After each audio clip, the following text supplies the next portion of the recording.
राधे राधे दोस्तों। आज हम आपको सुनाएंगे भोलेनाथ के भोलेपन और कन्हैया की चतुराई की बड़ी मजेदार कहानी। दोस्तों, अगर आप हमारे चैनल पर नए हैं तो प्लीज हमारे चैनल को सब्सक्राइब करें, वीडियो को लाइक करें और शेयर करें। बहुत समय पहले की बात है। कैलाश पर्वत पर भगवान शंकर गहरे ध्यान में लीन थे। उनकी जटाओं से मंद मंद गंगा बह रही थी और पास में ही नंदी बैल चुपचाप विराजमान थे। माता पार्वती सुबह से ही रसोई में लगी हुई थी। कभी लकड़ी से चूल्हे में आग सुलगाती, तो कभी पात्रों को मांजती, तो कभी छोटी छोटी वस्तुओं को सहेजती। उनके चेहरे पर हल्की सी थकान थी, परंतु माता के हृदय में प्रेम का भाव झलक रहा था। कई दिनों से वह देख रही थी कि भोलेनाथ दिन रात ध्यान में मगन रहते हैं। एक दिन माता पार्वती ने सोचा कि अब उन्हें अपने मन की बात भोलेनाथ से कह देनी चाहिए।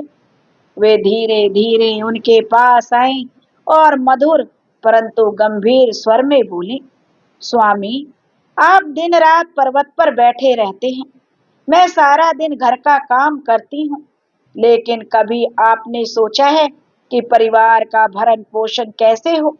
हमारे भोजन, वस्त्र और अन्य आवश्यकताओं के लिए कुछ तो करना ही चाहिए ना। भोलेनाथ ने अपने नेत्र खोले।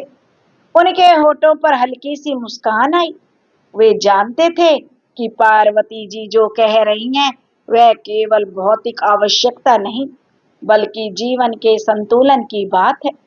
भोलेनाथ ने कहा, हे देवी, तुम जो कह रही हो वो उचित है, लेकिन मैंने तो कभी तुम्हें कोई कष्ट नहीं देना चाहा। यदि तुम चाहो तो मैं कुछ काम अवश्य करूंगा।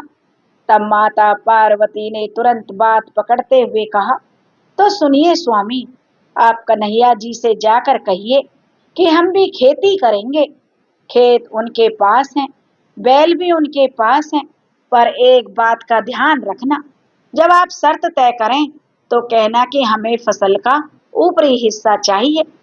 अब भोलेनाथ मुस्कुराते हुए बोले, जैसा तुम कहोगी वैसा ही मैं करूंगा।